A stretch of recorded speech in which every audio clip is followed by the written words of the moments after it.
my name is Jacob, and you're watching my show about literature. And only literature.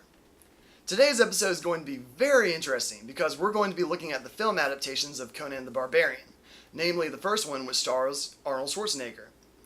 We've examined the short stories by Robert E. Howard and talked about their themes and various characters, so the question we need to ask is what elements were carried over to the film, what parts were left out or added, and for what reason. The first movie, which is appropriately titled Conan the Barbarian, functions as an origin story wherein we, the viewer, learn about the slaughter of Conan's people and his quest for revenge. His character is played by, of course, Arnold Schwarzenegger, and is, to this day, regarded as the best film representation of the literary figure. By this, I mean that while Schwarzenegger's portrayal is not entirely accurate to Robert E. Howard's creation, he does embody the same brutal barbarian spirit of the character. In fact, this is true for the entire movie, which spends a great deal of time weaving an epic tale which has very little to do with the serialized short stories, but at the same time retains their flair. For example, the revenge plotline, Thulsa Doom, the Riddle of Steel, and other various parts of the story are either pure invention or taken from other stories by Howard. However, these elements were not included without reason. They were implemented to reinforce a common idea between the two mediums. The idea of individuals having an innate power to gain strength through adversity and change their world. Probably the most telling evidence for this is the introductory quote from Nietzsche, which reads, "That which does not kill us makes us stronger." Which is very true considering the incredibly violent environment each of the characters are raised in.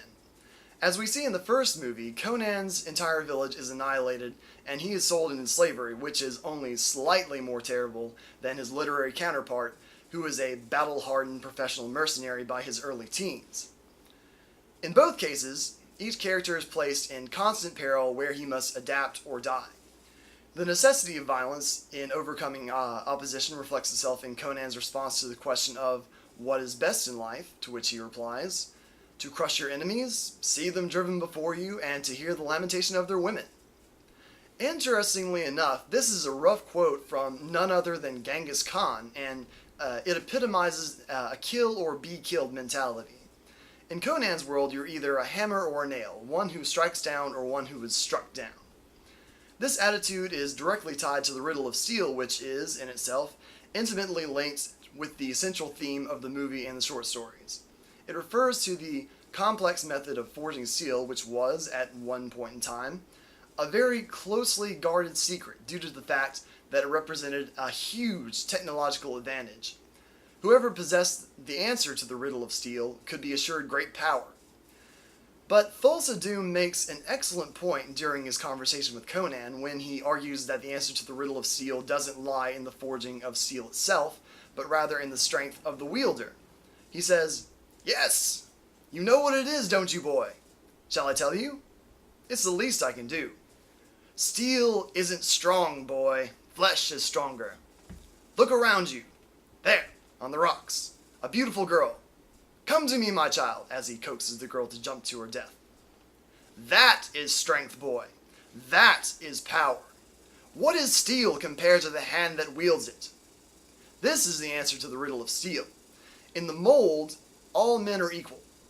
But it is through the forging of a man, that is to say, his gaining strength through struggle and perseverance, that he becomes superior."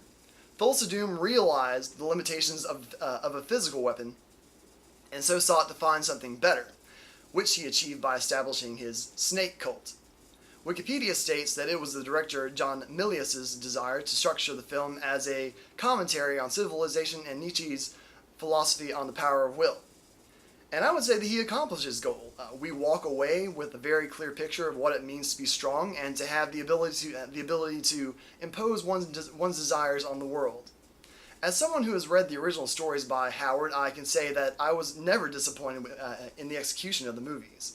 Sure, it would have been fantastic to see a page-by-page translation of one or more of the Conan tales into celluloid, but in this case, it was a necessity to deviate from the source material. Howard's stories span hundreds of pages, so it was for the benefit of the medium to condense and edit the material into a more palpable format. Thanks for watching. As always, if you like what you see, don't forget to like and subscribe. And if you have any thoughts on the film adaptations of Conan the Barbarian, please leave a comment below.